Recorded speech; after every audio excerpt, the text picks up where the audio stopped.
Con respecto, vamos a ver la parte del tema de malaria o paludismo y la parte de leishmaniasis. Bueno, entonces aquí atentos con sus PDFs que acabo de enviarles y además con su bibliografía y otro libro más, ¿no? O puede ser un review de cualquier, de PubMed, cualquier revista. Siempre es importante leer, repasar más de tres bibliografías para consolidar conceptos básicos. Y todos los que están presentes, por favor, se les ruega identificarse. Está el código con el que se han inscrito, su nombre y el número de celular, ¿vale? Todos los que no están inscritos: Ángela Campos, Brisel Rodríguez, Damaris, Dana Torres, iPhone Carla, Jorge Flores Quirós. Por favor, identificarse correctamente porque el Zoom en cualquier momento les puede sacar y no queremos perjudicarlos.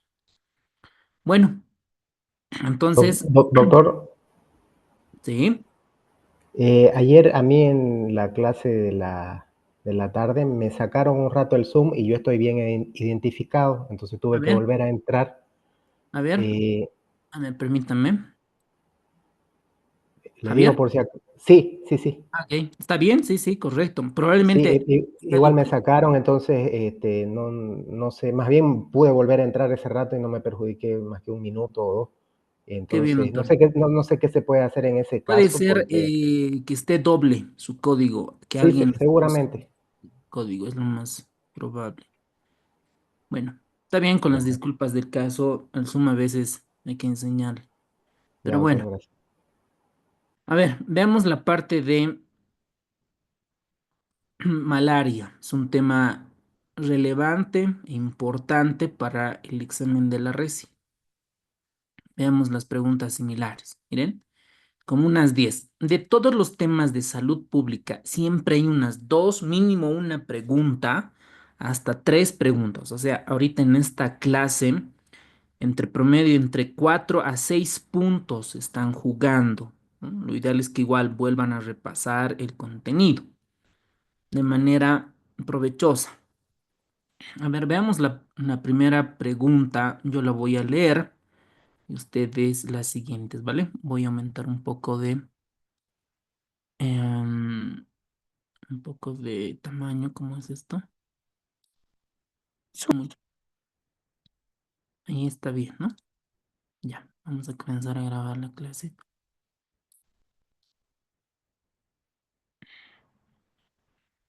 Recording in progress.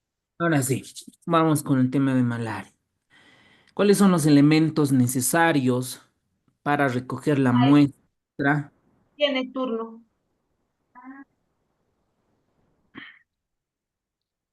Vamos a habilitar la sala de espera, ¿vale? Que hay mucha gente que su micrófono lo activa y no lo desactiva. Ya. ¿Dónde estamos?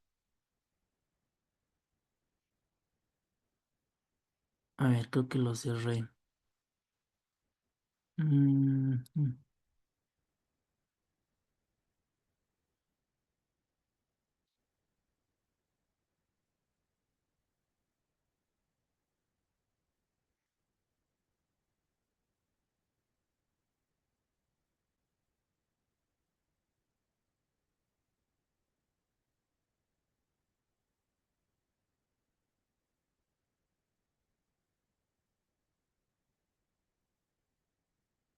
Ya.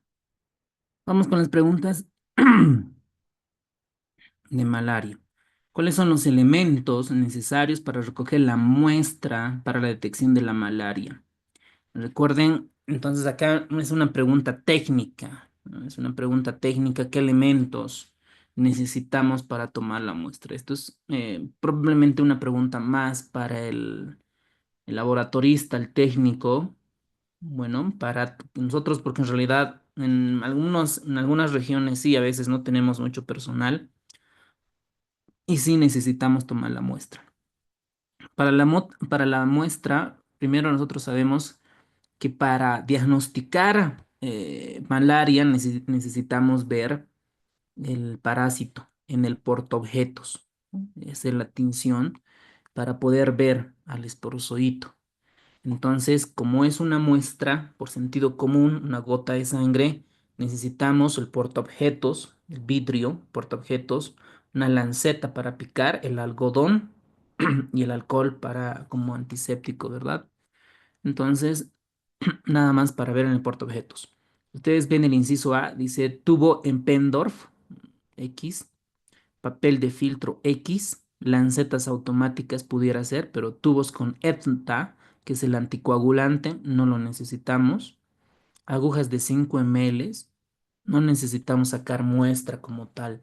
Entonces está bien que necesitemos como elementos necesarios el portaobjetos, el algodón, las lancetas y el alcohol al 70%. Es una pregunta, vuelvo a repetir, netamente cuestión técnica. Bueno. Ahora, otra pregunta. La utilidad técnica de la gota gruesa para el diagnóstico de malaria, ¿para qué nos sirve? ¿Cuál es el objetivo?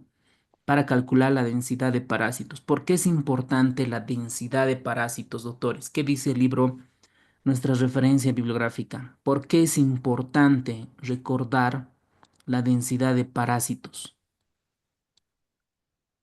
¿Para qué nos sirve? Tiene una densidad del 5, del 10, del 20. ¿Para qué nos sirve calcular la densidad?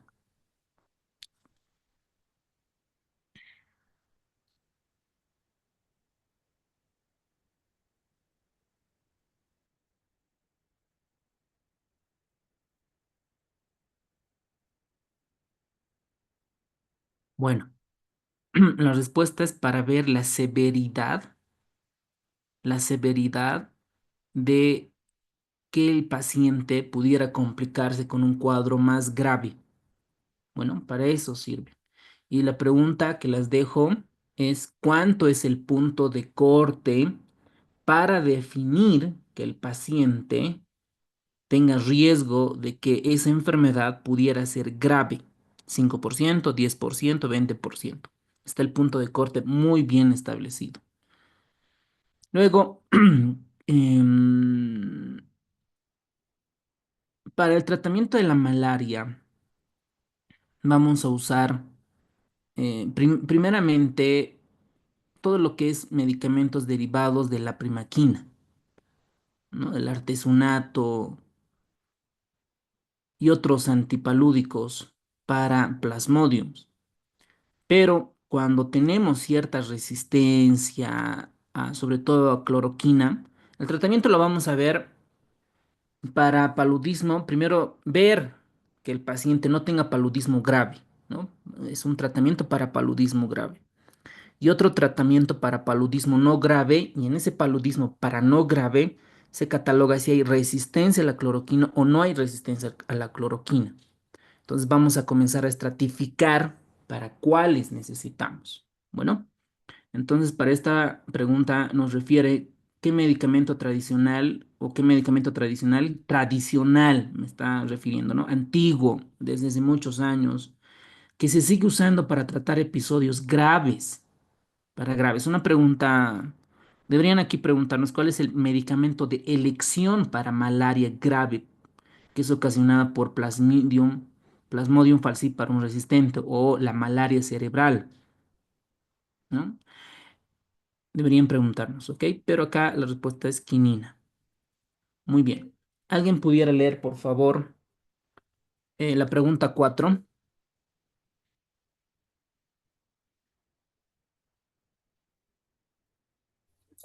Yo, doctor, buenos días. Ya, doctora, vamos. ¿Cuál es la pregunta 4? Localización y movilidad de los trofozoitos de Plasmodium vivax. Respuesta en el interior de los glóbulos rojos. Muy bien. Vamos a, esta pregunta está relacionada con el ciclo, con el ciclo. Entonces, tenemos que recordar el ciclo cuando el parásito va hacia el cuerpo humano. Ustedes saben que va directo al hígado y del hígado pasa al torrente sanguíneo y en el torrente sanguíneo pasa al glóbulo rojo. Y ahí tiene dos rutas, ¿eh? Volverse gametocito o continuar el ciclo. Entonces aquí nos están preguntando la localización y movilidad de los trofozoitos. Entonces, trofozoitos está dentro de los glóbulos rojos. Dentro del citoplasma, el inciso A, nada que ver, porque citoplasma ¿de quién? Del hepatocito, del glóbulo rojo, ¿de qué? Del miocito, ¿no? Entonces el inciso A, dentro de la vacuola, nosotros como humanos no tenemos vacuola. En el interior del núcleo mucho menos, el interior de glóbulos blancos es para confundir, pero evidentemente es dentro de los hematíes o dentro de los glóbulos rojos, ¿verdad? Entonces, ese es el dato importante. Luego tenemos la pregunta 5. Yo creo que en los temas de salud pública es importante recalcar, hacer un resumen de los periodos de incubación, ¿no? De todos los temas que estamos llevando, ¿no? Este es el tercer tema. Entonces, un resumen en una columna, la etiología, el periodo de incubación, el vector y el diagnóstico y tratamiento. Un resumen, un cuadro. Pueden realizar, ¿ok? Nosotros estamos realizando, pues les vamos a ir pasando, bueno. Entonces, ¿cuál es el periodo estándar de incubación del Plasmodium falciparum? El Plasmodium falciparum sabemos que es uno de los más agresivos, el que tiene mayor morbilidad, mortalidad, 12 días. Y otro dato importante es las granulaciones de cada uno de estos plasmodiums. Por ejemplo, está en Plasmodium vivax, dentro vamos a tener granulaciones abundantes. Uno se pregunta y refiere, ¿qué son las granulaciones? Son lisosomas modificados del Plasmodium vivax. Esta pregunta igual es una pregunta técnica. En la parte de paludismo están entrando muchas preguntas técnicas, vamos a hacer hincapié en esa parte. Y acá, cuando uno ya tiene la muestra, ya está el portaobjetos, necesitamos el microscopio para poder visualizar dichos parásitos. Entonces, el aumento del objetivo, ahí lo que está recomendado es 100x. Eso es lo que está recomendado. Y la pregunta 8. Las especies de plasmodio que causan enfermedades endémicas en Bolivia, recuerden, a nivel mundial, lo más frecuente, donde están, es el Plasmodium vivax, ¿no? Es lo más frecuente. Y lo más grave, lo grave, es el Plasmodium falciparum, es la que produce la malaria cerebral. Es lo que se ha pasado del artículo, que produce edema cerebral. Vamos, dos preguntas más. ¿Alguien que pudiera leer, por favor, la pregunta 9? Yo, doctor, el área se da por la picadura del mosquito del género Anófeles, la respuesta. Muy bien. ¿El anófeles macho o el anófeles hembra, doctor? ¿Cuál? Doctor, Eso, muy bien, Hembra. doctor. El anófeles hembra, ¿ok? Muy bien. El Aedes aegypti, ¿qué transmite? Dengue. Eso, muy bien. Dengue, chikungunya, Zika, ¿verdad? Después las otras opciones X, ¿verdad? Trypanosoma cruzi, Culex X. Entonces, el anófeles hembra. Muy bien. Y la última pregunta. Medicamento para tratar la malaria por Plasmodium vivax en embarazo, ¿no? Cloroquina. Eso es como, como tratamiento. A ver, permítanme, vamos a ver en cuanto a las últimas guías y la vamos a comparar con la bibliografía, ¿vale? Es lo actual y lo que nos recomienda. Hay como 78 personas que quieren entrar a la clase, permítanme, voy a admitir. Mm, ahora, a ver, vamos a entrar a buscar una referencia bibliográfica. Cuando ya estén en la residencia, hay muchas plataformas para medicina basada en la evidencia. Hay muchas plataformas. Entonces voy a entrar a una de ellas, que es de British Medical, el Best Evidence. Voy a compartir pantalla para ver el manejo. Entonces, vamos a poner acá malaria. Ah, no creo que no esté compartiendo en pantalla.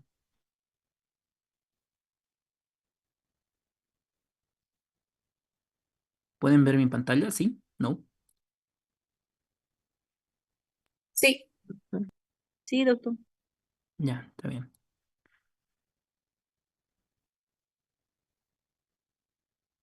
Ahí está. Hay muchas evidencias, muchas plataformas. Creo que una de las más usadas es UpToDate. Luego está Dynamed, luego BMJ, Best Practice. Después hay otras más.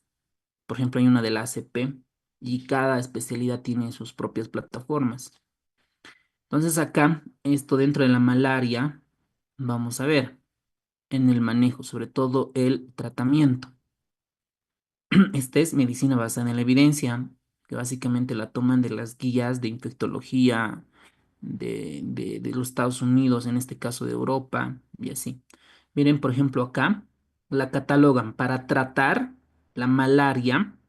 En lo que está en mi mente es primero grave, ¿no? Por falciparum, no grave, y en la parte de no grave está si hay resistencia o no hay resistencia a la cloroquina. Pero miren esta clasificación, la enfermedad severa por Plasmodium falciparum, y no embarazo y embarazo. En no embarazo grave, grave, es el primer, miren la primera línea, vamos a tener que dice régimen antimalárico parenteral IV. Vamos a ver el medicamento que es el artesunato. El artesunato, anótense por favor, vamos a comparar con la bibliografía, con la presentación que tenemos.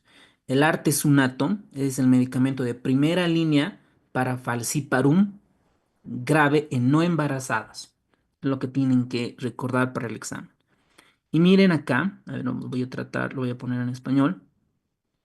Refiere que el artesunato parenteral, ya sea intravenoso o intramuscular, es el tratamiento de primera línea recomendado. Ahí está la referencia bibliográfica, 49102, que debe administrarse a aquel paciente que pueda tomar el tratamiento oral en menos de 24 horas y la parasitemia haya disminuido menos al 1%.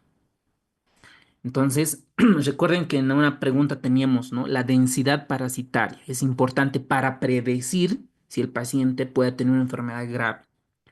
Y la OMS recomienda el artemeter intramuscular en lugar de la quinina. ¿Se acuerdan de la pregunta? Antiguamente, históricamente, decían, ¿no ve? ¿Cuál es el medicamento que usaba? Miren esta. Tradicionalmente, antiguamente, la quinina. Antiguamente. Y en nuestra bibliografía van a comparar que la quinina todavía la siguen refiriendo como medicamento en Plasmodium falciparum grave, ¿no? O sea, el- la malaria grave sabemos que es por el Plasmodium falciparum, pero actualmente la evidencia demuestra que el artesunato es el medicamento ideal, ¿ok? Ahora, en embarazada, en grave, el tratamiento de primera línea, la malaria, los pacientes todavía para el tercer trimestre continúa siendo el artesunato, ¿no? Artesunato es el tratamiento de elección de primera línea para malaria grave en el tercer trimestre del embarazo. Igual, lo mismo refiere, ¿no? Debe administrarse hasta que el paciente pueda tomar por vía oral, o sea, comenzamos con IV, luego tolerancia vía oral y la parasitemia haya disminuido menos del 1%. Ese es el criterio para descontinuar o para pasar de IV a vía oral. Bueno, después están otras opciones. Muy bien. Ahora, tratamiento estamos viendo, ¿no? Estamos resumiendo. El Plasmodium falciparum, ¿no? En enfermedad sin complicaciones, es la no grave, ¿ok? La no grave. En no embarazada, la no grave. Primera línea de tratamiento vamos a revisar según la medicina basada en la evidencia. Muy bien, aquí está. Las directrices internacionales, las guías internacionales, en este caso por la OMS, recomiendan una terapia combinada, dice, basada en artemisinina, ¿ok? Que es el Artemer más lumefantrina. Este medicamento no conozco la lumefantrina. Es una opción de uso común. Después hay otro régimen. Entonces, para nosotros, como medicina basada en la evidencia, la artemisinina. Bueno, ahora, unos donde hay zonas de baja transmisión, dice, se la puede considerar la primaquina. Para nosotros, para el examen, todavía tradicionalmente la quinina, primero ahí en eso en mente, ¿verdad? La infección origina en una región resistente a la cloroquina, ahí está, ¿no? Recuerden, en no grave, resistente a la cloroquina y no resistente a la cloroquina. En lugares donde existe resistencia a la cloroquina, en no embarazada, vamos a ver cuál es. La CDC, los Centros para el Control y Prevención de Enfermedades, recomiendan el Artemer, ¿m? más limofantrina, que este es el medicamento de elección actualmente. Y la otra es la atovaquona más proguanil. Estos son los medicamentos de elección en pacientes con resistencia a la cloroquina. Después tenemos otras más ya con revisión de Cochrane, una metaanálisis. ¿Ok? Entonces, esas dos opciones. Ahora vámonos a la presentación. Espero que se hayan anotado para comparar con nuestra referencia bibliográfica, ya que es un poco antiguo. Vamos a nuestra presentación. Muy bien.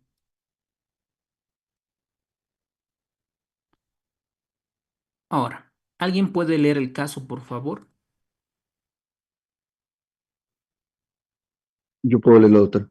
Claro, Caso gracias, doctor. clínico. Vamos. Historia clínica. Un hombre de 38 años, comerciante, acude al servicio de emergencias tras presentar fiebre alta intermitente de 40 grados centígrados asociada con escalofríos intensos, cefalea y sudoración profusa durante los últimos 7 días. Refiere mialgia, vómitos ocasionales y un episodio de diarrea. Como antecedente menciona un viaje reciente a una zona rural en la Amazonía, donde no utilizó medidas de prevención antipalúdica.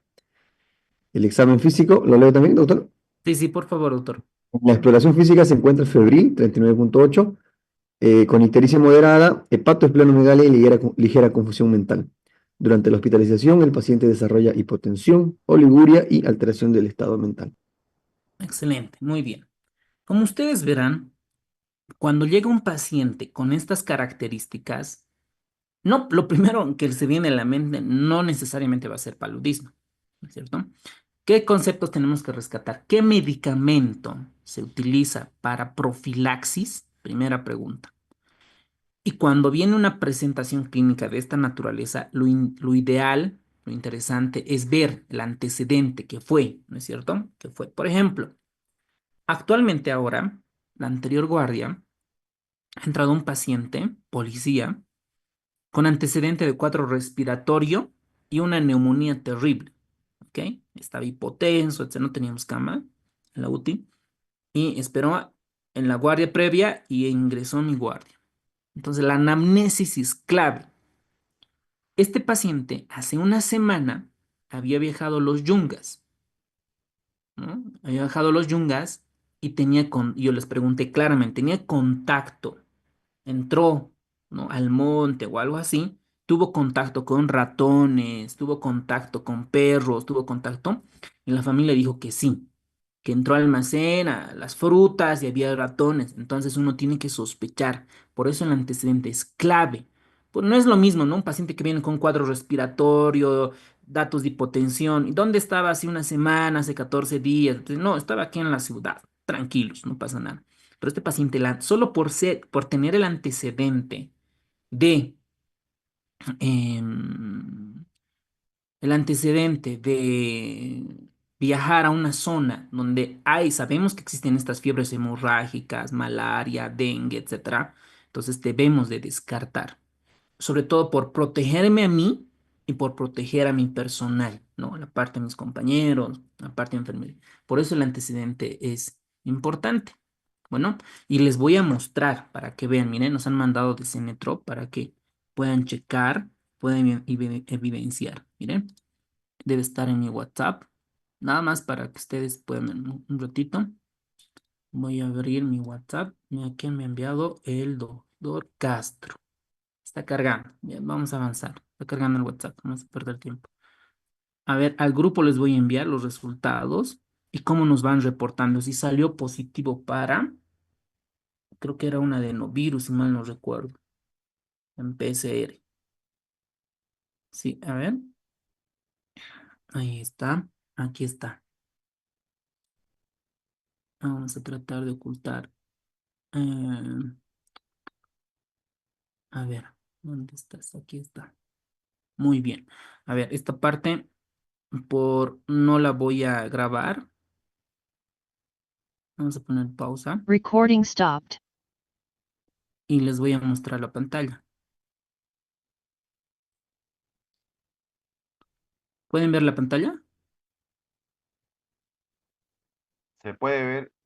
Ok, miren. Por ejemplo, este es el reporte de enfermedades tropicales. Miren, para Zika, inmunoglobulina tipo M, ¿verdad?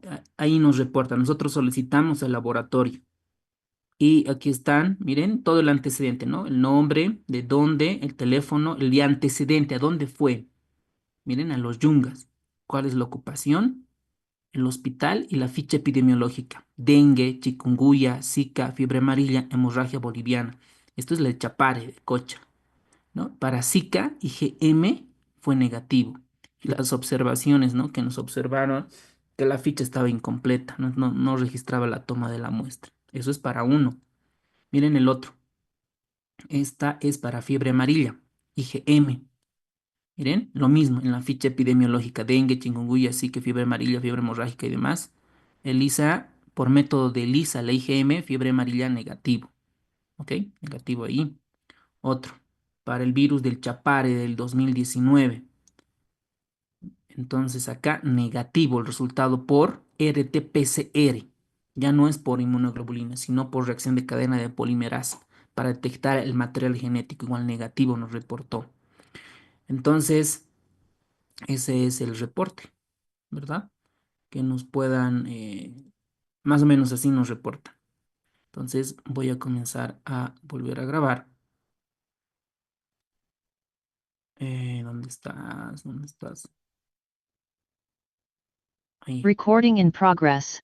Muy bien. Entonces, este paciente, el antecedente es importante, la región.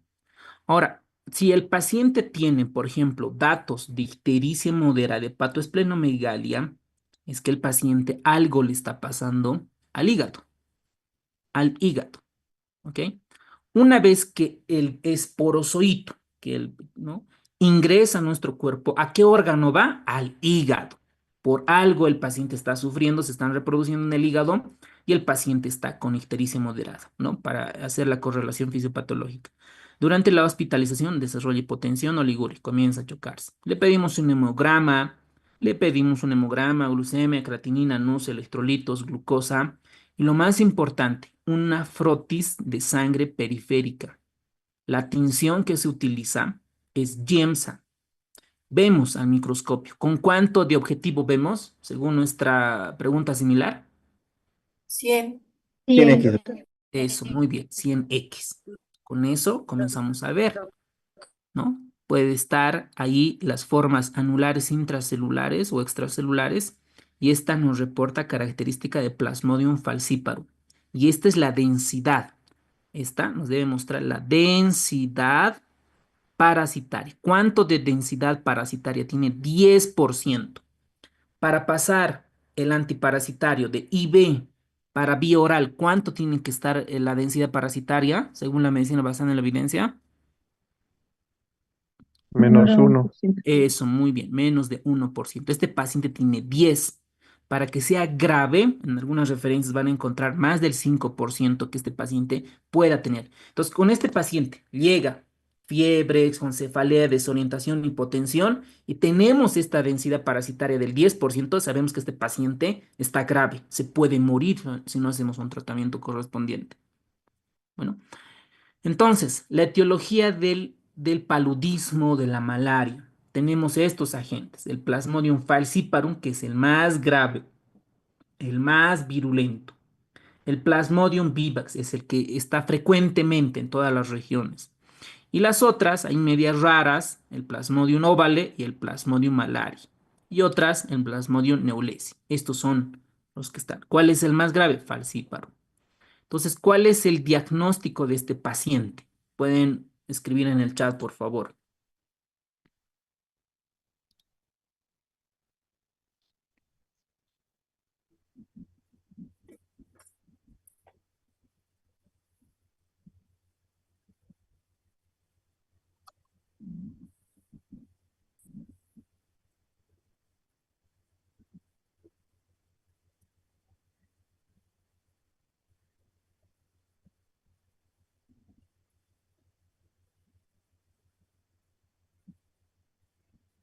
Muy bien.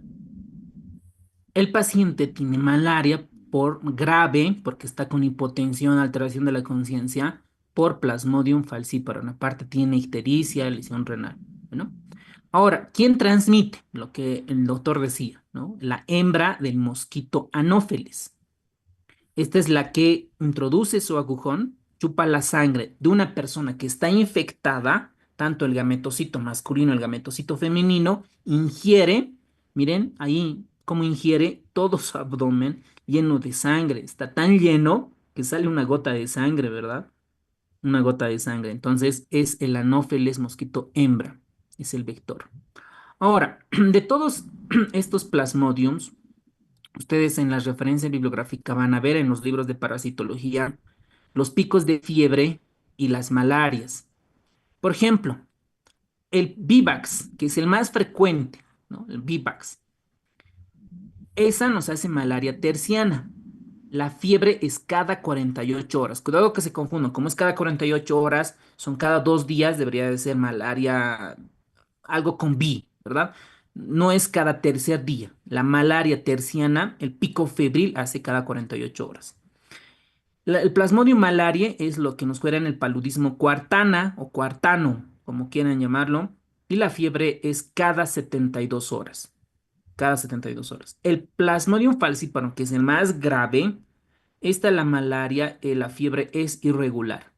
Y otra, el Neulesi, es la malaria cotidiana, es cada 24 horas. Entonces, esto como estrellita, como posible pregunta de examen. Bueno, ahí está lo que les estaba comentando. ¿Cuál de estas variables, de estos datos, es la probabilidad de que pueda desarrollar una malaria grave? Hipotensión, choque, malaria grave. O sea, ¿cuál de estas variables nos ayuda a predecir? Pueden contestar en el chat, por favor.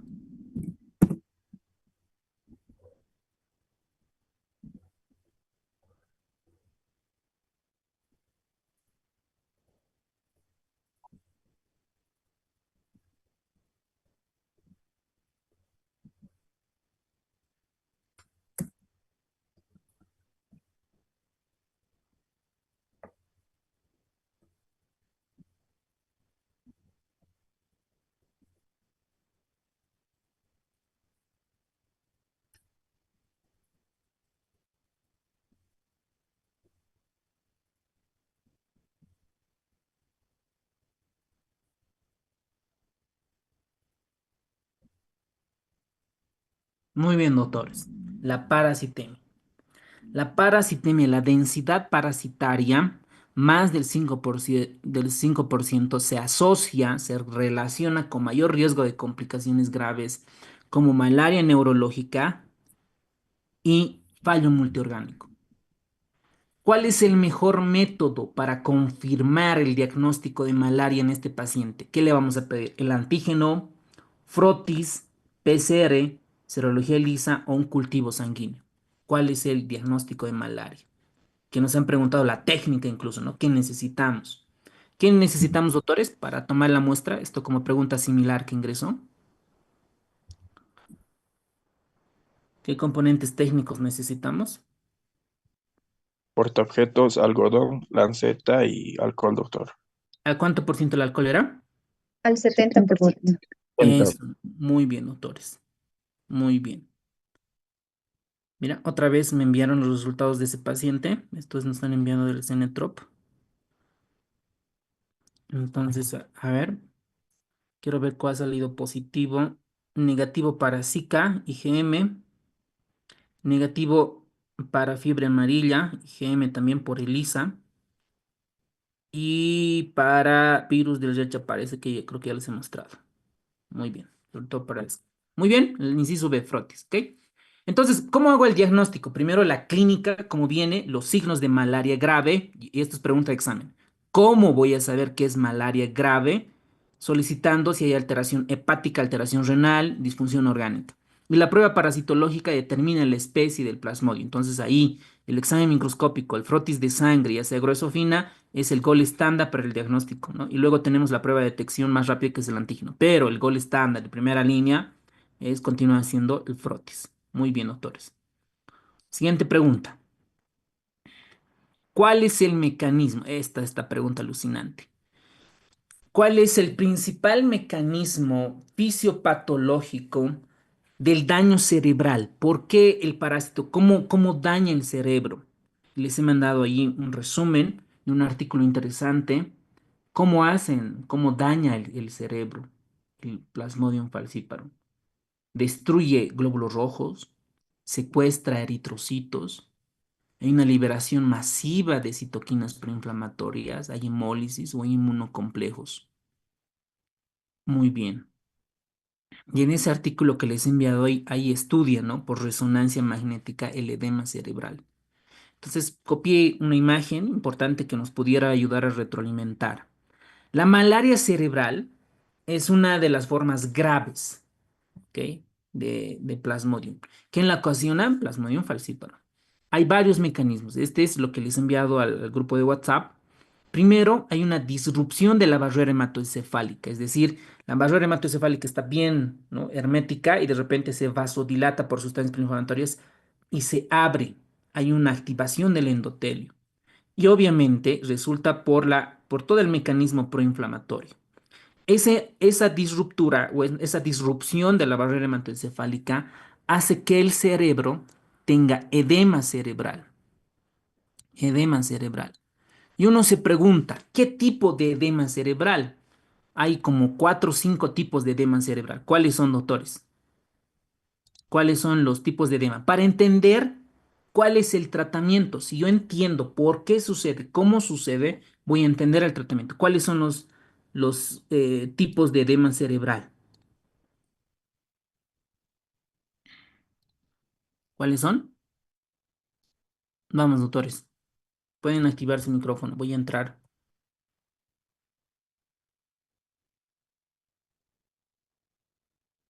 Ok, uno es el edema citotóxico, otro es el edema vasogénico. Muy bien. ¿Qué más? Hipertensivo, doctor. Ya, una que es por presión. ¿Qué más? Intersticial. Perdón, ¿cuál? Osmótico intersticial. Ok, edema intersticial, perfecto. Hidrostático. Osmótico. Ok, eso, muy bien, el osmótico. ¿Y otra?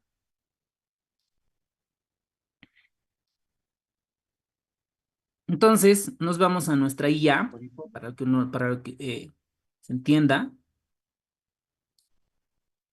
Continuar.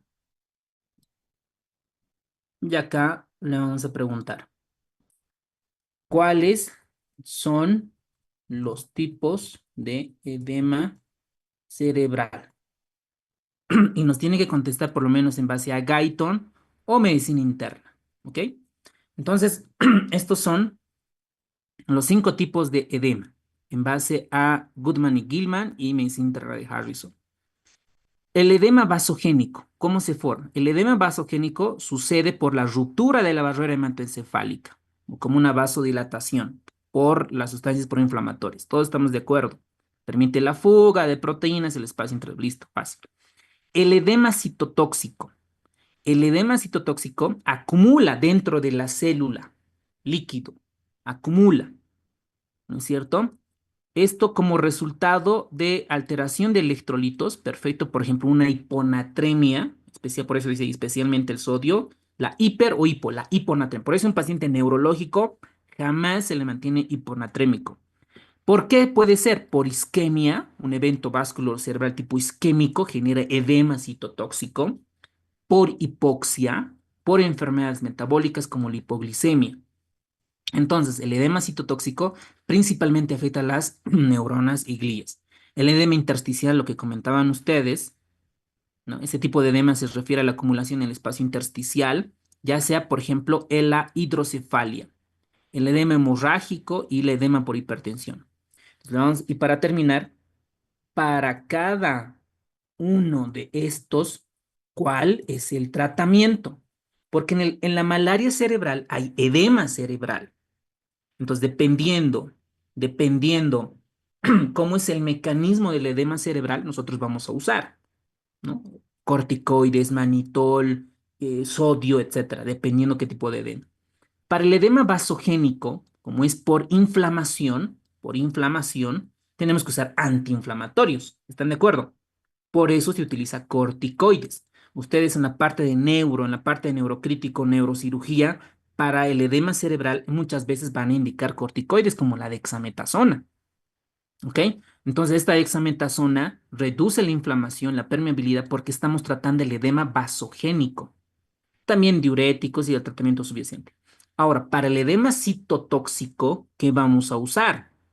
Sobre todo diuréticos, principal el diurético osmótico. ¿De cuál estamos hablando?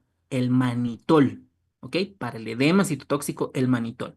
Y para el edema intersticial, si es la hidrocefalia, pues trataré la hidrocefalia, ya sea primaria o secundaria, por un drenaje ventriculoperitoneal para derivar, ¿no? Dependiendo cómo se está formando el edema.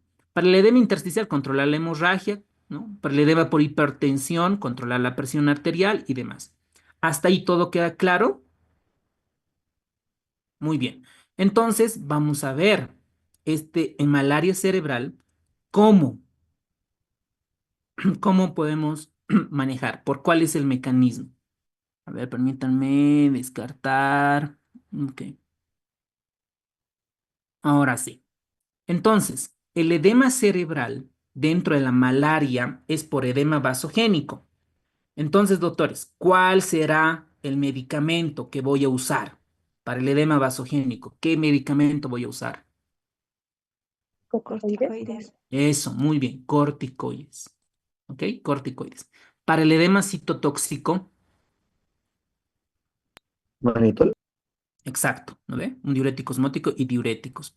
Porque el edema vasogénico queda claro, ¿no? Porque hay una disrupción por vasodilatación, se genera el edema. El edema es el edema vasogénico, ¿no ve? El edema citotóxico tiene que ver con la bomba de sodio ATPasa. Esto es concepto de fisiopatología, fisiología básica. Imagínense ustedes una neurona, ¿mire? Una neurona. La neurona tiene unas proteínas denominadas las ATPasas. Las ATPasas. Las ATPasas, la bomba electrógena, ¿cuántos sodios se expulsa?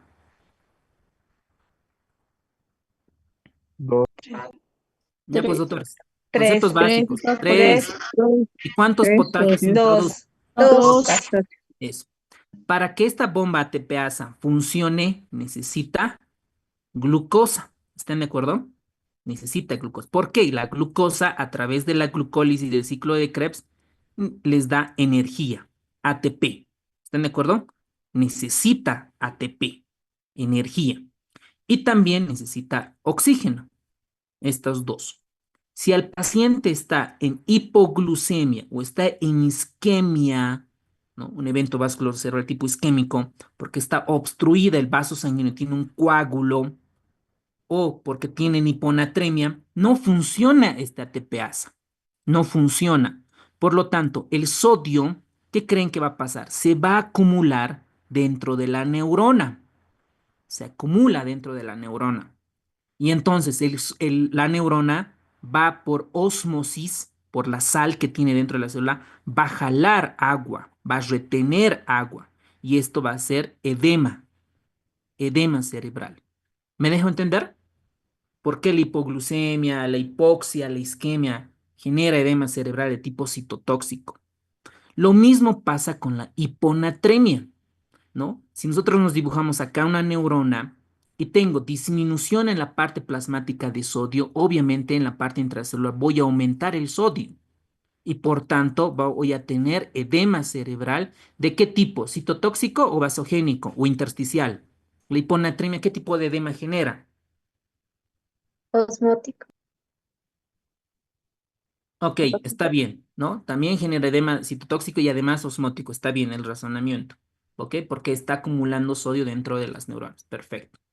Pero además, en malaria cerebral se ha identificado que tenemos hemorragias microvasculares, esto ya en la resonancia magnética, isquemia cerebral. A ver. ¿Cómo que en malaria cerebral ocurre isquemia? ¿Por qué ocurre isquemia? ¿Acaso hay coágulos? Uno se pregunta, ¿no ve? Lo que hacen es que Estos parásitos, miren lo interesante de la fisiopatología, es que secuestran glóbulos rojos. Si yo comienzo a dibujar un poco, ahí tenemos los parásitos, van a secuestrar glóbulos rojos. Al secuestrar glóbulos rojos, va a formar una especie de coágulo.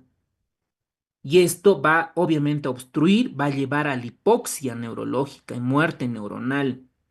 Por eso hay aumento del lactato y disminución del N-acetilaspartato en estudios metabólicos. Miren lo interesante que es. Esto nos ayuda a entender y uno se preguntará entonces, ¿deberíamos de dar antiagregantes plaquetarios, antiadhesientes plaquetarios, anticoagulación? Uno se pregunta, ¿verdad? Para responder al tratamiento. Pero además, la malaria cerebral tiene inflamación y respuesta inmunitaria desregulada, ¿no? Sustancias proinflamatorias y demás. Muy bien, entonces miren, esta imagen lo saqué del artículo, donde muestran, ¿no?, cómo se va formando el edema cerebral. El edema cerebral dentro de la malaria es un edema vasogénico y es un edema citotóxico, principalmente. Entonces, en la parte humana, esto es la experimental, en el edema vasogénico por vasodilatación, hay un incremento del agua que va hacia el espacio extracelular por disrupción de la barrera hematoencefálica. Totalmente de acuerdo. Y esto a nivel de la resonancia magnética en el artículo demuestra que este edema cerebral es en la región subcortical, lo que ha demostrado, subcortical. Y otra es el edema citotóxico. ¿Por qué el edema citotóxico? Porque hay isquemia aguda. Porque hay isquemia porque los parásitos secuestran a los glóbulos rojos. Y cuando secuestra, ¿a quién afecta? A la bomba electrógena. Por eso acá dice, falla la bomba de sodio-potasio. Como no puede expulsar sodio, se queda con el sodio y jala agua. Hay un edema citotóxico. Entonces, esto en la resonancia magnética han demostrado en esta investigación dónde están en los ganglios basales y en el hipocampo este edema citotóxico. Esto es importante para entender qué le voy a dar de tratamiento. Para el edema vasogénico corticoides, para el edema citotóxico diuréticos osmóticos, principalmente, ¿no? Ahí va. Y esta es en la parte experimental. ¿No? Muy bien. Entonces acá la respuesta es el inciso B. Muy bien. La pregunta 5, doctores. Estas preguntas están re fáciles. Vamos.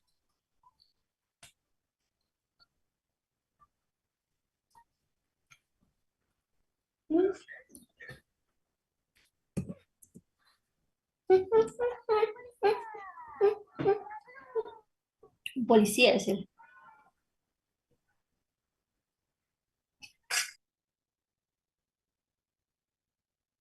¿Cuál es el tratamiento inicial más adecuado para malaria grave? Recuerden, esta pregunta es basada en medicina en la evidencia. Malaria grave, IB, ¿no? Lo primero que tienen que pensar, IB, malaria grave. Muy bien, doctores. Muy bien, Fabiana, Andreina, Vania, Jocelyn. Excelente. El artesunato intravenoso. Muy bien, doctores. Y según el libro, lo que dice Augusto, quinina, las quininas. ¿Ok? Perfecto. Está muy bien. Entonces, en malaria grave es artesunato. Y el tratamiento no complicado, no grave, no está hipotenso, no tiene convulsiones, etcétera, no es grave. Vamos a ver en base qué especie es el Plasmodium, se utilizó quimioprofilaxis, y esta es la variable más importante, si hay resistencia a la cloroquina, si hay resistencia. Además, nos dicen que el paciente debemos verificar que no tenga deficiencia de la glucosa 6-fosfato deshidrogenasa, ¿no? Por esto, por la anemia hemolítica. Para Plasmodium falciparum neulesi, estos pacientes deben hospitalizarse porque el falciparum sabemos que pueden dar ciertas complicaciones, mientras que el Vivax, el Ovale y el Malarie con las que podemos hacer tratamiento ambulatorio. Pregunta para ustedes, como pregunta similar que ya ingresó. En Bolivia, ¿cuál es el más frecuente? Falciparum, malaria, óvale, ¿cuál es el más frecuente? Vivax. Vivax. Muy bien, doctor. Muy bien, doctora. Excelente. Vivax. ¿Ok? Y eso ya también ya lo tenemos. Ahora, este es el tratamiento, ¿no? El Plasmodium para Vivax óvale, vemos, si no hay resistencia a la cloroquina, cloroquina, ¿ok? Cloroquina o hidroxicloroquina. Si hay resistencia a la cloroquina, el Artemer, ¿no? El artesunato. Para Plasmodium falciparum no complicado, ¿no? Si no hay resistencia a la cloroquina, cloroquina. Y si hay resistencia a la cloroquina, el Artemer más lumefantrina. Y para Plasmodium malaria neulesi, la cloroquina y hidroxicloroquina. Entonces, para este paciente, como es grave, el artesunato intravenoso. Muy bien. Ya estamos terminando las preguntas. ¿Qué complicación renal es más común en malaria grave? ¿NPA, glomerulonefritis, pielonefritis, síndrome nefrótico o enfermedad renal crónica? ¿Cuál es la complicación frecuente? Pueden contestar en el chat, por favor.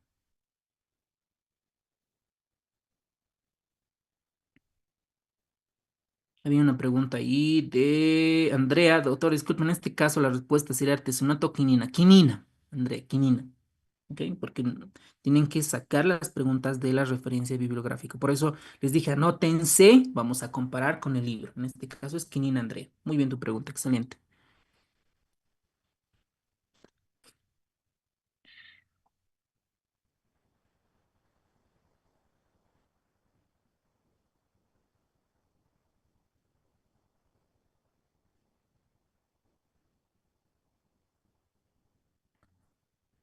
Rosario, tienes que entrar un poquito más temprano a la clase y estar atentos.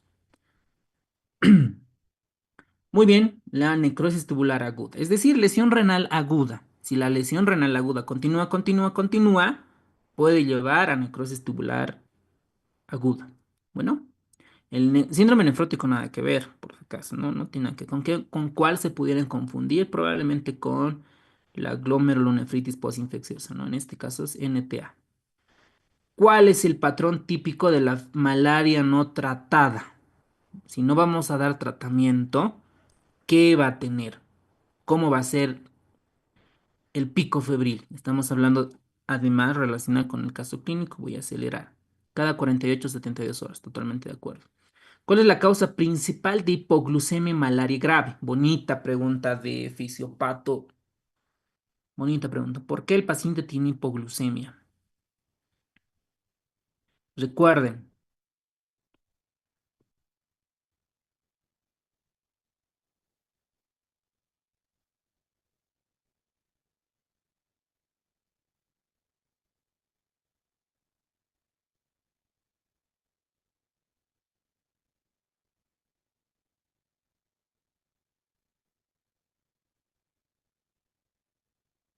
Ok. Un paciente con hipoglucemia es porque los parásitos consumen, necesitan alimentarse. Y el Plasmodium falciparum consume grandes cantidades de azúcar. ¿Cuál de los siguientes? Ya, Omar, ¿qué estás haciendo, Omar? A ver. Ya. ¿Cuál de los siguientes hallazgos es más indicativo de malaria cerebral? Recuerden, edema cerebral, aumento de la presión intracraneana, disminución del estado de conciencia, puede haber datos de isquemia que puede predisponer a la convulsión. ¿Mm? ¿Y cuál es el hallazgo más indicativo? ¿Ves? Coma no atribuible, glucosa a menos de 60, parálisis focal, esto pudiera ser por una isquemia, cefalea intensa y fiebre alta, el signo de Kerner nada que ver, ¿no? Esto es más meningitis. Entonces aquí podríamos confundirnos como coma no atribuible versus cefalea intensa y fiebre alta. ¿Ok? Glucosa, esto sí predispone a daño cerebral agudo y sabemos que un paciente con malaria puede tener hipoglucemia. Entonces, como ustedes refieren, es el coma no atribuible, ¿no? Por el edema cerebral, porque está con hipertensión endocraneana. ¿Qué prueba adicional debería realizarse en el paciente para evaluar complicaciones neurológicas? Todos están de acuerdo en una tomografía de cráneo, ¿no? Lo ideal tal vez incluso podríamos llegar a resonancia magnética para evaluar en este caso. Acá dice adicional, por eso le ponen punción lumbar. Dice, pruebe, para un paciente que está en estado de coma o está con datos de focalización, primero es tomografía, ¿no? Y podemos escalar a resonancia magnética si no encontramos nada. Y recién como prueba adicional es la punción lumbar, prueba adicional, ojo con esto. ¿Cuál es el indicador más confiable para monitorizar el tratamiento de malaria grave? Esto ya lo vimos. Incluso de IB a vía oral les comenté, ¿no? Resolución de la fiebre, disminución de la parasitemia en el frotis, aumento de plaquetas, normalización de la creatinina, incremento de la hemoglobina, y todos están de acuerdo que tenemos que disminuir la parasitemia, menos del 1, ¿cierto? Muy bien. ¿Cuál es el principal indicación de transfusión en este paciente? Yo creo que todos están de acuerdo con hemoglobina menos de 7, eso es importante. ¿Qué característica distingue al Plasmodium falciparum de otras especies de Plasmodium? Esta pregunta es importante para diferenciar de otros Plasmodiums.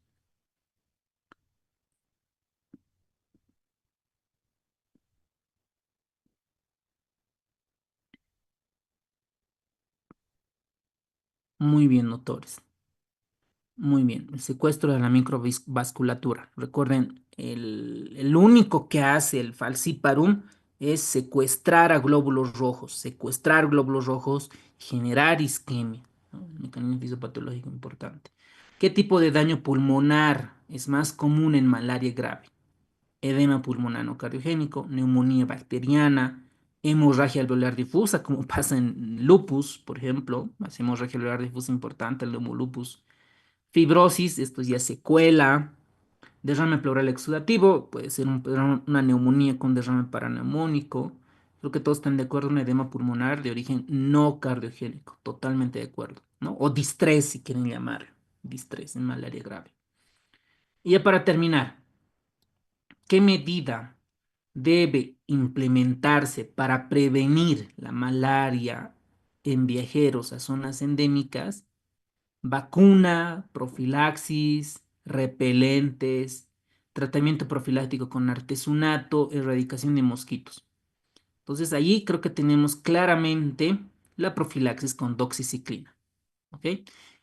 El artesunato, recuerden que es mucho más, el tratamiento es mucho más agresivo con artesunato. Entonces, la profilaxis con doxiciclina. ¿Cuál es la principal causa de hiperlactatemia grave? ¡Wow! Esta es pregunta de un paciente malaria grave. ¿Por qué hay el lactato? Recuerden que el lactato es un biomarcador de hipoperfusión tisular. De hipoperfusión tisular. ¿Ok? Ahora, también el lactato no solamente se aumenta en hipoperfusión tisular por daño hepático, por lesión hepática, porque los parásitos van al hígado, pueden producir hiperlactatemia. Entonces, en este caso, en un paciente que está chocado grave, es por hipoxia tisular. ¿Ok? Cuidado que se confundan con disminución hepática aguda, por disfunción. Entonces, cuidado también, ¿no? También genera hiperlactatemia, pero en este caso es por hipoxia tisular. ¿Qué complicación hematológica adicional puede desarrollar la malaria severa?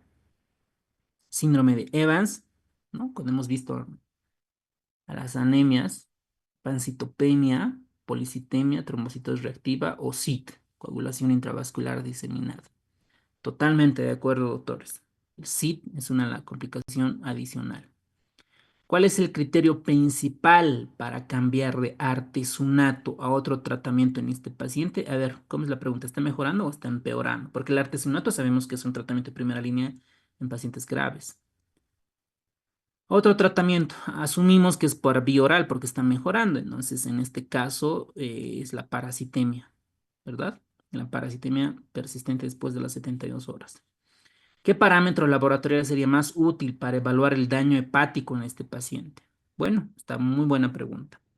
¿Cómo voy a valorar? ¿Qué estudio voy a solicitar para ver si hay insuficiencia hepática? Proteínas, albúmina, glucosa, o TPINR por vitamina K dependiente, o bilirrubinas, transaminasas, ¿Qué voy a solicitar en un paciente para evaluar la función hepática? En insuficiencia hepática casi siempre incluso es un criterio el TP y NR prolongados, ¿no? TP y NR prolongados. ¿Cuál es el principal vector? Esta nadie puede fallar. Nadie puede fallar del Plasmodium falciparum.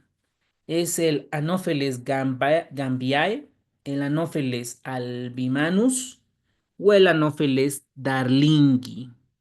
¿Cuál es el vector principal para el Plasmodium falciparum? Muy bien, doctores. El Anopheles gambiae, hembra. ¿Cuál es el mejor método para prevenir la resistencia antipalúdicos, la combinación de palúdicos? ¿Qué prueba se debe realizar para confirmar la eliminación completa de parásitos tras el tratamiento? ¿Qué le vamos a pedir una vez que hayamos concluido el tratamiento? PCR, frotis, antígeno, ELISA, cultivo. PCR, muy bien, yo quiero detectar si hay algo de material genético, algo del parásito. Y con el PCR voy a amplificar ese material. ¿Qué manifestación clínica de malaria grave indica daño multisistémico avanzado? Confusión mental, fiebre, hepatomegalia dolorosa, plaquetas menos de 50.000, oliguria, daño multisistémico avanzado. Oliguria. Eso significa que hay hipotensión severa y el que más se lesiona es el riñón, ¿verdad? Por eso existe oliguria. ¿Cuál es la estrategia más efectiva para controlar un brote de malaria en una comunidad? A ver qué opinan, doctores. Vamos a aceptar. Ujú, ujú, ujú.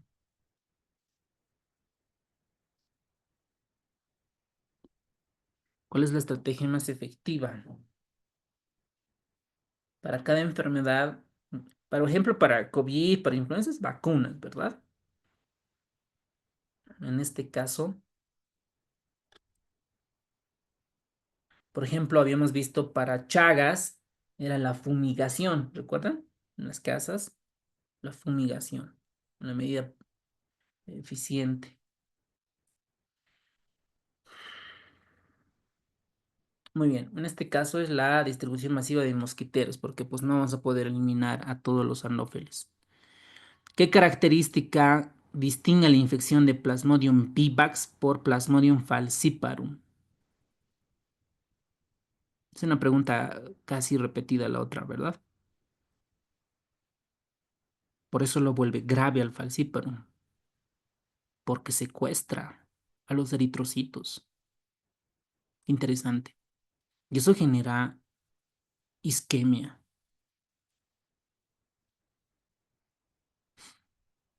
Acá también la respuesta está bien la D, doctores, ¿ok? Es secuestra eritrocitos en la microvasculatura. Está bien el inciso D, pero también está de la formar de capacidad A. Acá nos está refiriendo al VIVAX, ¿no? Infección por VIVAX, no nos está diciendo un Plasmodium falciparum, al VIVAX. El VIVAX lo que hace es generar hipnozoito. Si fuera la pregunta al revés, ¿qué característica distingue la infección por Plasmodium falciparum del VIVAX? Ahí sería el inciso D. ¿Están de acuerdo? ¿No? En este caso es Vivax versus el falciparum. En este caso es formar hipnozoitos, ¿no? Todos de acuerdo. Muy bien. ¿Qué hallazgo laboratorial sería más sugestivo de una hemólisis intravascular? Bonita pregunta. La malaria se complica con SID. ¿Cómo voy a sospechar que el paciente tenga hemólisis intravascular? Perdón, hemólisis intravascular. Muy bien, doctores. Una, tal vez pudieran confundirse con plaquetas menos de 50.000, pero dice plaquetas, ¿qué tiene que ver con hemólisis? Es glóbulos rojos. Muy bien, doctores, aumento de la bilirrubina indirecta. Ese dato nos ayudaría a distinguir. ¿Qué complicación metabólica es más frecuente? Bonita pregunta. ¿Recuerdan? El parásito consume algo, ¿verdad? Y ese algo necesita para alimentarse y sistémicamente el paciente va a tener esa manifestación metabólica. Muy bien. Es importante siempre el razonamiento. Muy bien, doctores. ¿Cuál es el rol de la primaquina en el manejo de la malaria? Este es tratamiento, la eliminación de hipnozoitos. ¿Qué indicador clínico es más útil para diferenciar malaria grave de la no complicada? De la no complicada, la malaria grave de la no complicada. El, la parte neurológica, el estado mental. Y al último, ¿cuál es el pronóstico más probable de este paciente si recibe un tratamiento adecuado de forma inmediata? Malaria cerebral, recurrencia, muerte, daño renal crónico, recuperación completa, si nosotros actuamos bien. ¿Ok?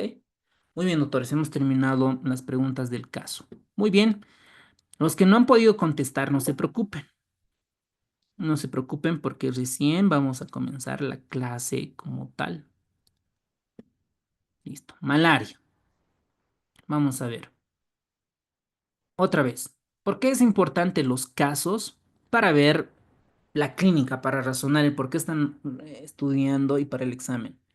Este paciente, a ver, ¿dónde está mi lápiz? Este paciente acude por fiebre, acude por fatiga, escalofríos, mialgias y informa que regresó de Ghana por negocios hace 3 semanas. Admite que no tomó ningún medicamento contra la malaria como profilaxis. Había solicitado que lo vea el médico para viajes 3 meses antes para viajar a la India y tomó atovaquona, ¿ok? Que es otro medicamento que se utiliza como profilaxis. Pero debido a que trataba de un viaje de corte de 4 días, no lo hizo esta recomendación. Posteriormente desarrolla convulsiones. Listo, doctores. Convulsiones. ¿Por qué tipo de plasmodium creerían que se haya infectado este paciente o que haya desarrollado esta clínica? Falciparum. Exacto. Por un Muy bien, doctora. ¿No? Falciparum. Tiene convulsiones.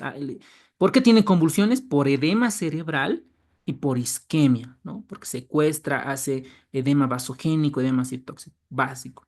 ¿Por qué tiene acidosis metabólica? Porque está hipotenso, asumimos. Porque está hipotenso. ¿Por qué tiene hipoglucemia? Porque hay muchos parásitos, aumento de la densidad parasitaria. Y a añádanle la disfunción hepática. Tiene bilirrubina de 12, hemoglobina de 4, leucocitos de 17 y el frotis sanguíneo evidentemente se evidencia un plasmodium falciparum. Este caso lo saqué de un case report del PubMed. Miren esta imagen bonita, mira, dentro del glóbulo rojo.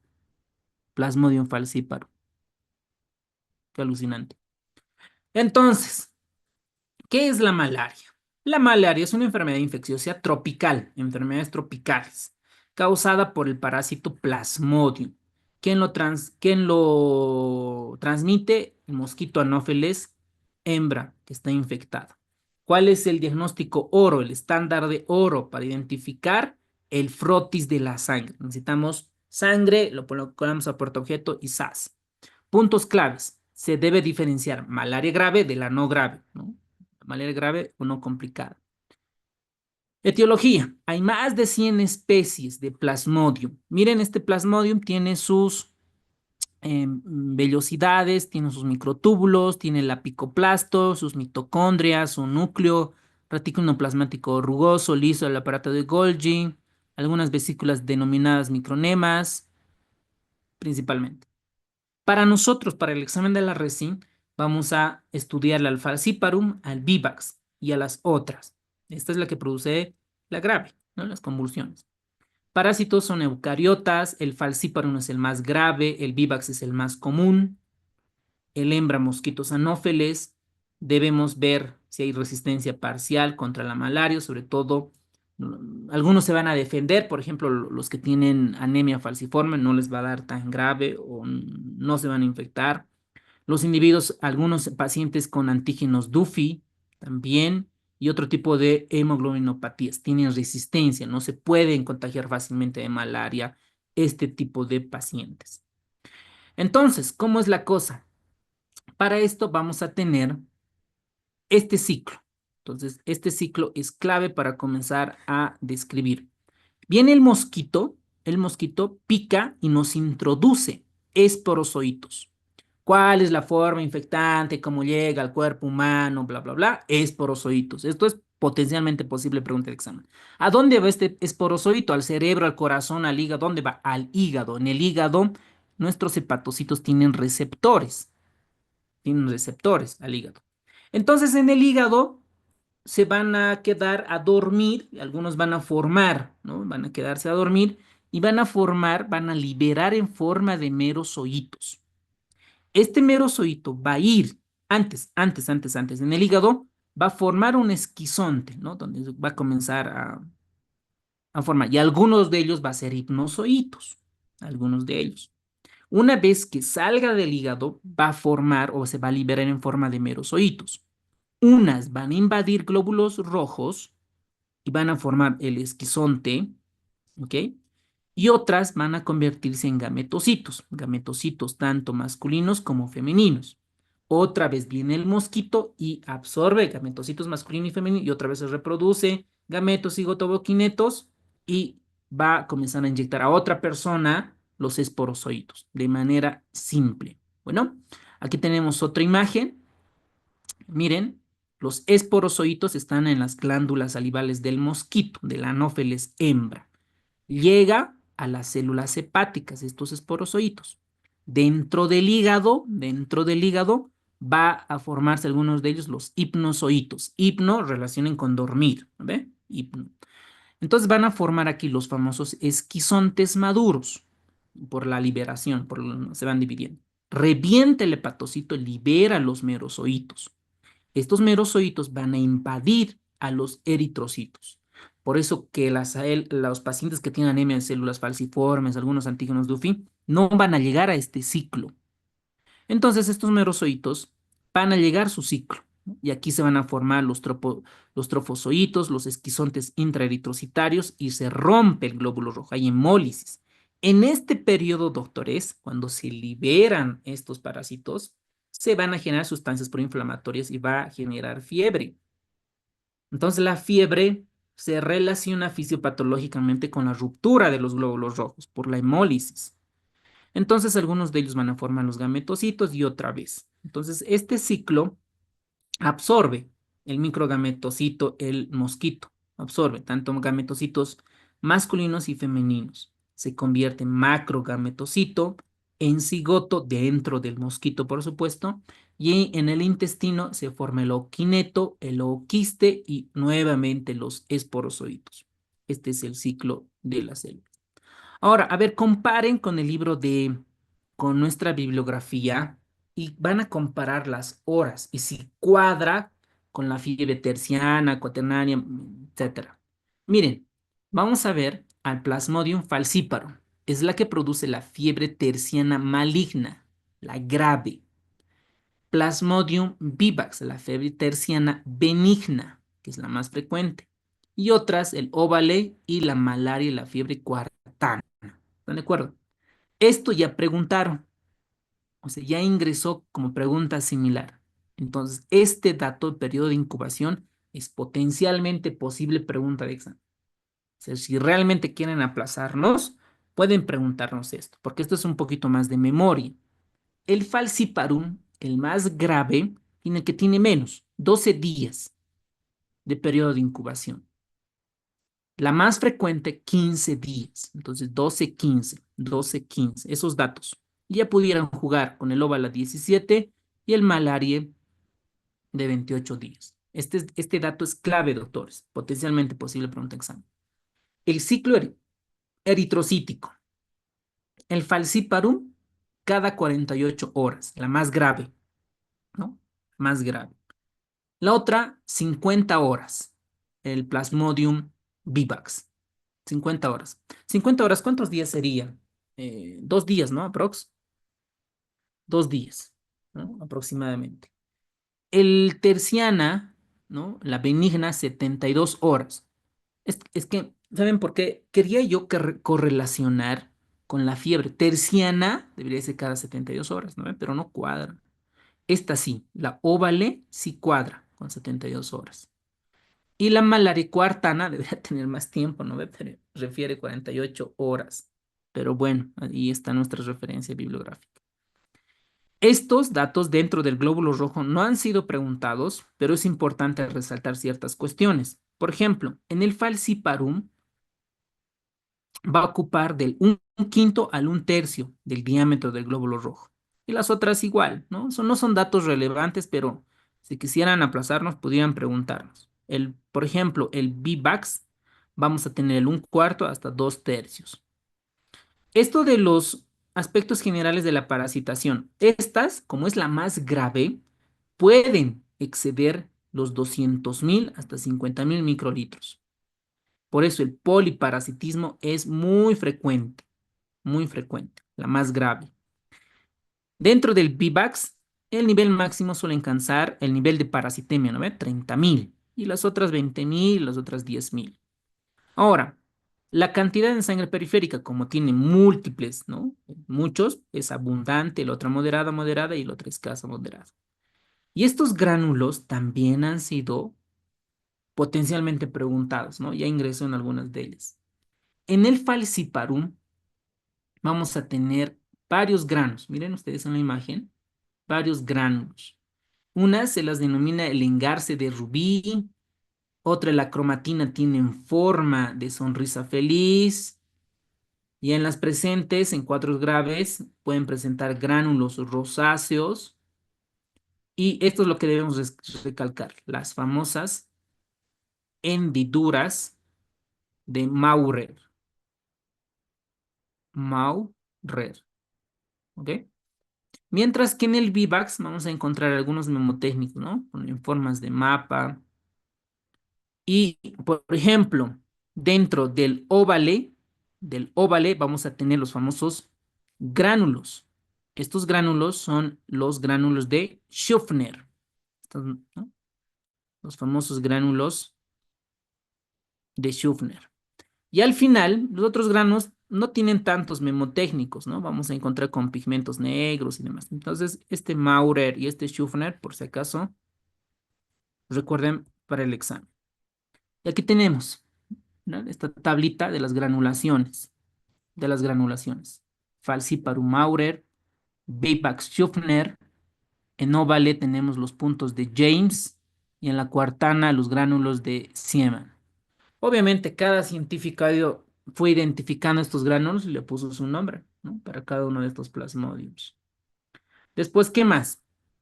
Dentro de los esquizontes. Los esquizontes, ¿en qué órganos se forman los esquizontes dentro del ciclo de Torres? ¿En qué parte se forman los esquizontes? ¿En qué órgano? ¿O en qué En el células? hígado. Muy bien. ¿En cuál más? En el hepatocito y en el eritrocito, el guisante Eso. hepático y Exacto, muy bien, ¿no? Ahí se forman los esquizontes. Entonces vamos a relacionar con los pigmentos. Amarillo, ¿no? El hígado. Entonces, vamos a tener, por ejemplo, acá, pigmento malárico visible en el falciparum. Un pigmento igual, de escasa moderada. Vamos a buscar algunos nombres. Aquí vamos, miren, dice que tiene un pigmento castaño. No sé qué tan importante o relevante sea para la parte del laboratorio. Y estos van a formar también citoplasmas en formas de banda. Dentro de los gametocitos, tanto el masculino como el femenino, vamos a ver los gránulos. Esto ya lo comentamos, ¿no? Maurer, Schuffner, James y Siemann. Estos son relevantes. Y los gametocitos, pues ya con su forma, masculinos y femeninos. El malaria, los picos de fiebre cada 72 horas, por eso se denomina fiebre cuartana, 48 horas la fiebre terciana, cada 24 horas Nolesi y cada 48 horas el falciparum o la fiebre terciana maligna. Esta es comparando con el libro de medicina interna de Harrison, que también ingresa en la parte de infectología. Vamos a comparar el falciparum y el Vivax. El más grave, el falciparum. La duración intrahepática es la más cortita porque es grave, ¿no? 5.5 días, aprox. Mientras que el Vivax, 8. Número de merozoitos liberados de cada hepatocito para el falciparum, 30.000, ¿recuerdan? Y para el Vivax, 10.000.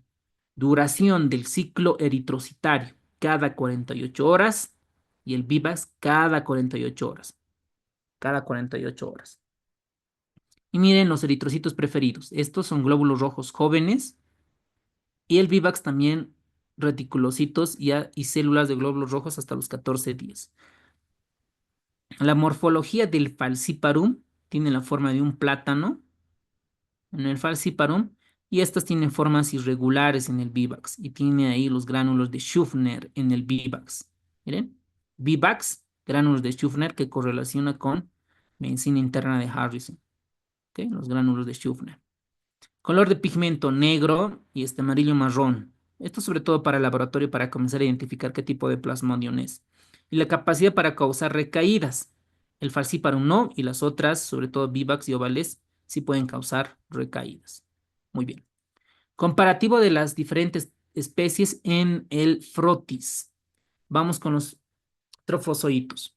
Miren, por ejemplo, vamos a tener varios gránulos de Schuffner. Varios gránulos. En el óvale tenemos con bordes desflecados y algunos gránulos de Schuffner. ¿Qué son estos gránulos? Son lisosomas modificados principalmente. ¿Cómo hago el diagnóstico? Parasitológico con grota gruesa, el inmunológico con inmunocromatografía ELISA Wi-Fi y molecular con la amplificación de material genético con PCR. ¿Cuál es el método de diagnóstico parasitológico directo? La gota gruesa. La gota gruesa. Y esto ingresó en la parte técnica, ¿no? ¿Qué necesitamos? Portaobjetos. Necesitamos algodón, lancetas y alcohol. Esto es lo que estaba en nuestras opciones. Pero también a nuestra bibliografía muestra un lápiz, muestra guantes, si pudiera entrar con otros. Y necesitamos 2 muestras por paciente, principalmente. Y aquí habla la parte técnica, ¿no? Cómo se toma la muestra para el portaobjetos con los piquetes que se realizan en los pulpejos de los dedos. Y se hace la expansión y se puede ver esto al microscopio con 100X. Y tenemos los trofocitos en forma de anillo, tanto para el Plasmodium vivax como para el Plasmodium falciparum.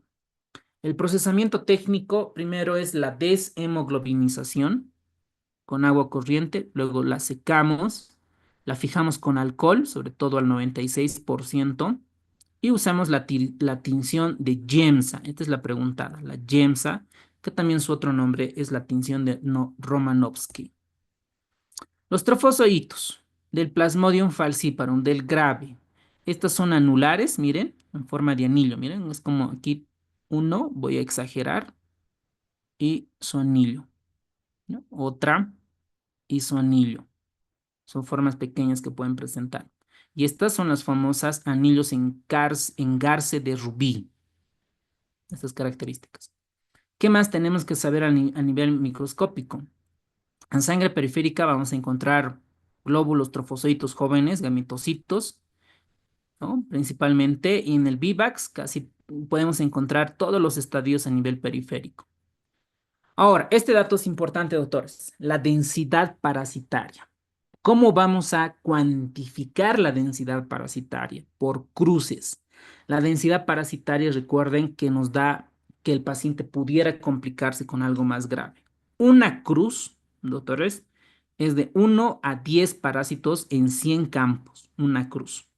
2 cruces es de 11 a 100 parásitos en 100 campos.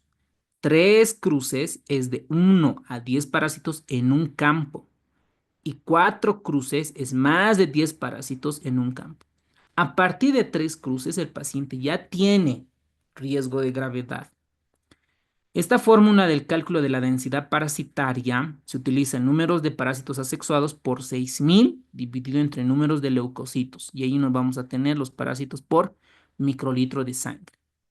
Entonces, dato relevante, importante para salud pública. Hablo un poquito del microscopio, este es tema de histología. Y las pruebas de diagnóstico rápido. Básicamente es identificar antígenos o inmunoglobulinas. Luego tenemos los fundamentos de las pruebas rápidas. Aquí es un poco más ya de la técnica, ¿no? De la técnica que utilizan para hacer estos diagnósticos. El control de calidad se realiza con supervisión, capacitación, monitoreo y la evaluación y rendimiento y las competencias de cada uno de estos, ¿no? Es en base a nuestros documentos.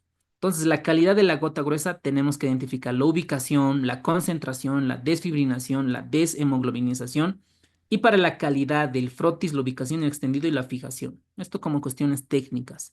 Tratamiento. Y ahí con esto terminamos. Malaria falciparum no complicada. Este dato es importante. Recuerden, en la otra decíamos que ya más de 5 es grave, ¿no? Es de mal pronóstico. Para no complicada, ¿cuánto tiene que ser la densidad parasitaria? 4. Les voy a volver a preguntar. Menos de 4 para falsíparo no complicada, según nuestra bibliografía. Relevante e importante. Más ausencia de malaria. ¿Qué le vamos a dar? Cloroquina. Cloroquina.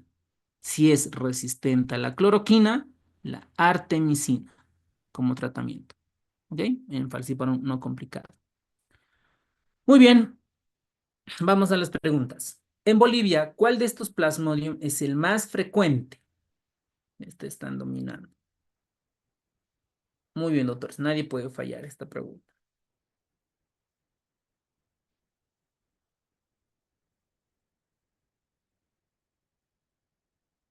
Muy bien. 30 segundos. Bueno, 15 segundos por pregunta, ¿vale?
Muy bien, doctores, hemos terminado malaria. Bueno, nos vamos a dar un receso de 6 minutitos para ver el siguiente tema que es leishmaniasis y pues nos vemos dentro de 6 minutitos.